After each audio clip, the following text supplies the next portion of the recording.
Hello and welcome back to another episode. Today, I find myself rather conflicted. You see, there's loads that I want to talk about and share with you, not least because we've just got back from a holiday in Ireland. We just spent a week away in Northern Ireland and the Republic of Ireland, culminating in a family gathering in a place called Kenmare in County Kerry, and it was wonderful.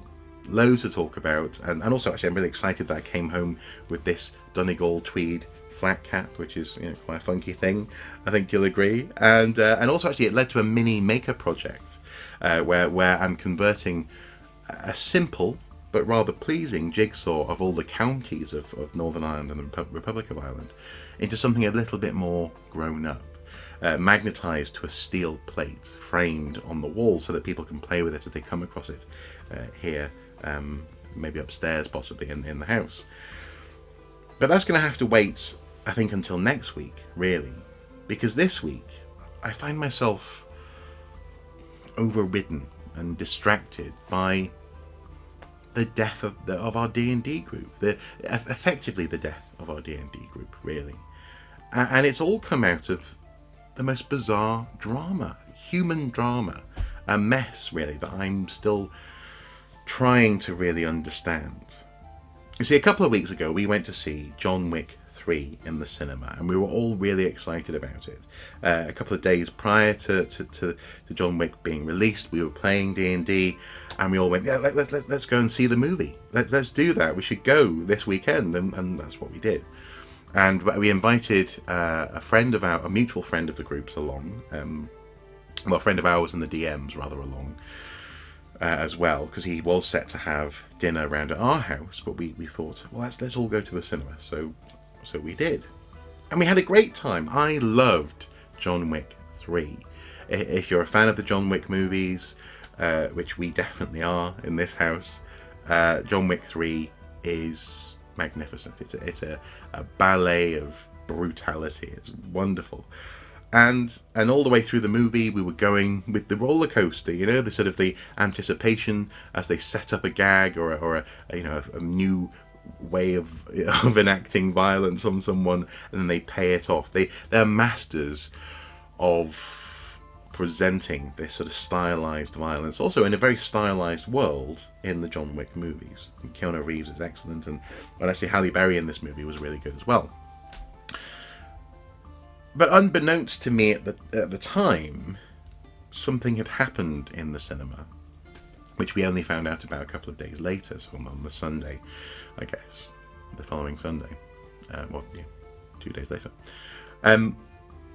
Very early in the movie, our DM had decided that another member of our group was talking too loudly, and so they threw a hunk of muffin, half a muffin, at this person. And I'm not going to use names, or I'm going to try to avoid even he or she if I can.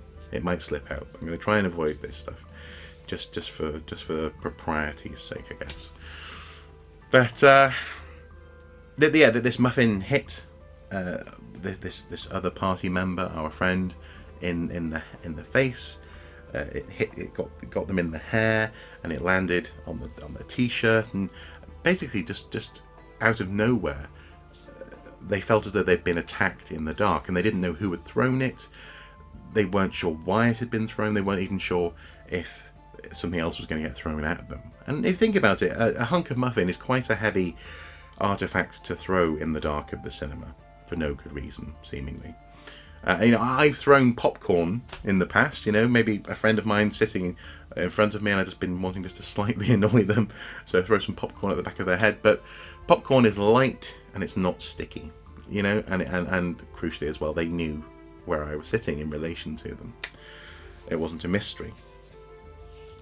But we got to the end of the movie, and me, my lovely wife, and our friend, the friend of the group, we all stood up, ready to go out and talk about the film, and oh, wasn't that amazing?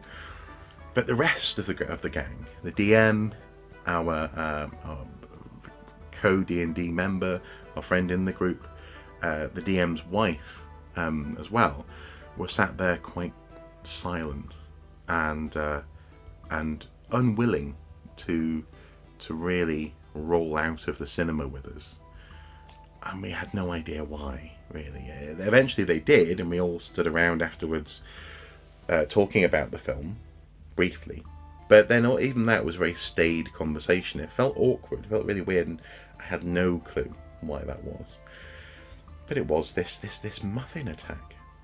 And what had happened was that the DM had decided that our friend had gone beyond the pale in talking at the beginning of the movie, talking excitedly about what's happening in the film.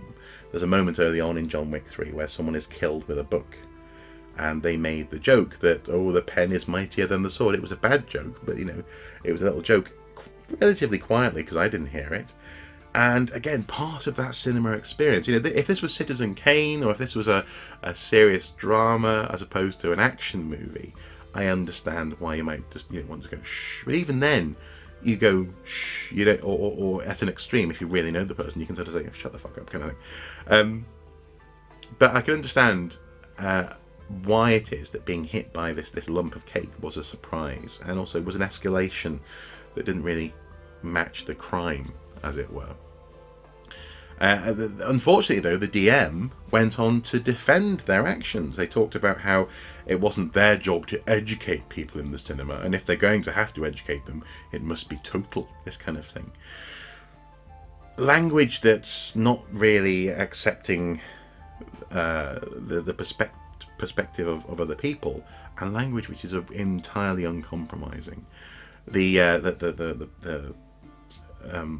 person who got hit in the head with the muffin was deeply upset by this, and reached out to us to check, had their behaviour been extreme? Did they actually deserve this attack? And ultimately we were saying, well, first of all, it is an attack, because it came out of nowhere, and secondly, yes, it is a weird reaction, a bizarre reaction. I mean, it's not like the DM stood up and punched someone, or screamed or shouted at someone, or or anything like that. I understand that, but it's odd behaviour, and it leads to, if unresolved, it leads to oddness in terms of how you feel about that person, or how you feel, frankly, about being in the cinema.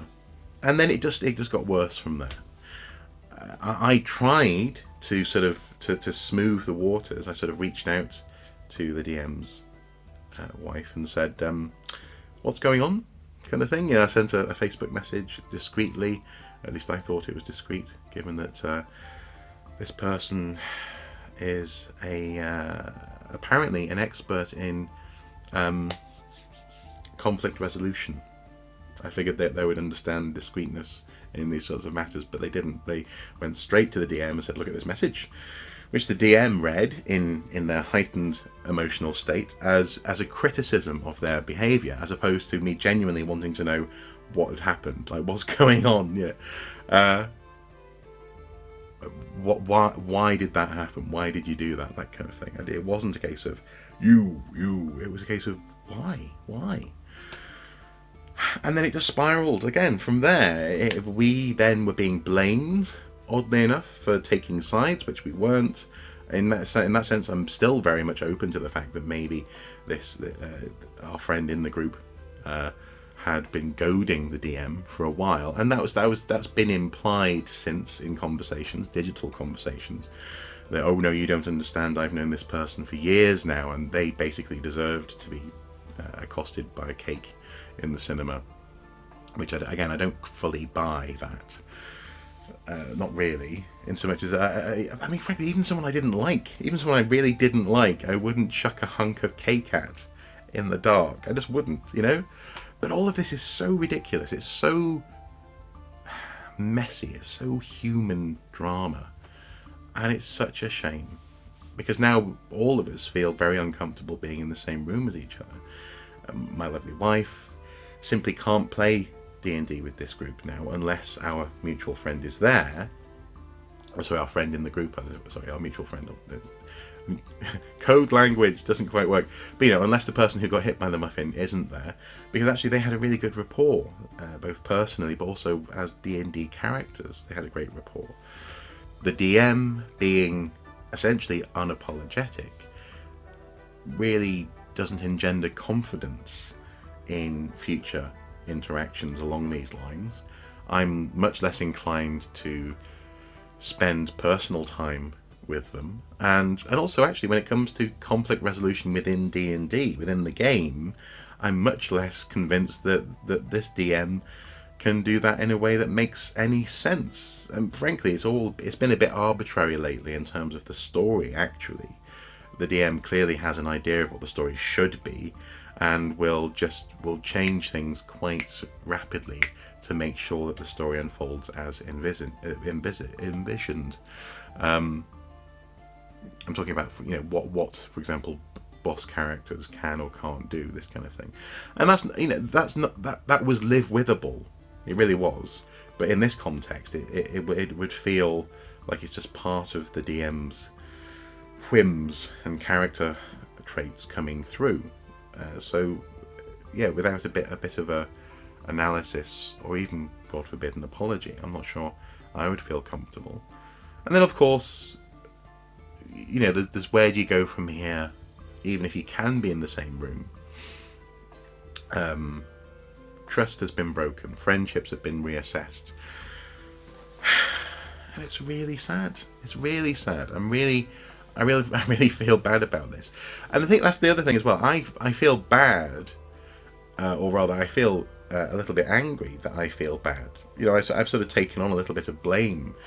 I don't know why. I haven't done anything wrong at all. But both me and my wife, we've spent the past 10 days or so, every now and then, just sighing deeply and just shaking our heads as to how did this happen and why did it have to happen. I'm not convinced it did, but here we are. And it's also a shame because D&D over the past couple of years, in fact, you've seen me start my D&D journey on this YouTube channel, and you've seen how much I've enjoyed it, and the fact that we were all at one point we made gifts for each other, like the gelatinous cube and this kind of thing. I made the DM, the original DM's game DM screen for them as the DM who moved to Canada. We've got so much out of D&D that I feel really sorry that it has come to this. But also, crucially, both me and my wife, we're determined to make sure that we continue with D&D. So we have a really good friend in Sweden who's often wanting to play in D&D remotely. We might look into that. I might even look into being a DM. In fact, I feel like I would be the sort of dungeon master who would, instead of having super complex worlds and world-ending scenarios unfolding, I'd like to send us on missions, or to send a party on missions where maybe there's a wizard who needs the ingredients for a magical cake, this kind of thing. You know, something a bit more whimsical, a bit more fantastical, a bit more gentle, perhaps. You know, for a while. And so maybe that's something. Maybe I'll become a dungeon master, and who knows, until I decide to throw cake at people. Maybe, you know, was it you? Die as the hero or live long enough to see yourself become the villain, as Harvey Dent says in The Dark Knight.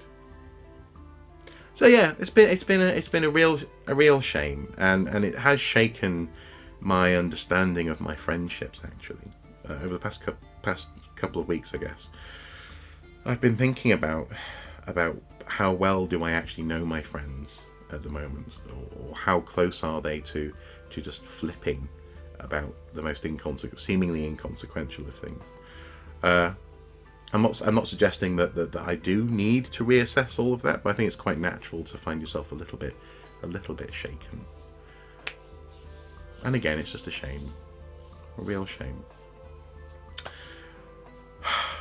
I'll leave it there. I don't want to ramble on and on, but I simply had to talk about this, and also talk about it hopefully in a way that isn't too obscure, but also I didn't want to embarrass anyone particularly. So hopefully I've walked that line in this video. Incidentally as well, for a future video, I also recently got hold of a 3D printed dwarf that I painted. That was exciting, a dwarf statue, but again, I'll have to wait until next time. As ever guys, until next time, do take care, do be kind to each other, and wherever possible, don't Don't throw anonymous lumps of cake at people.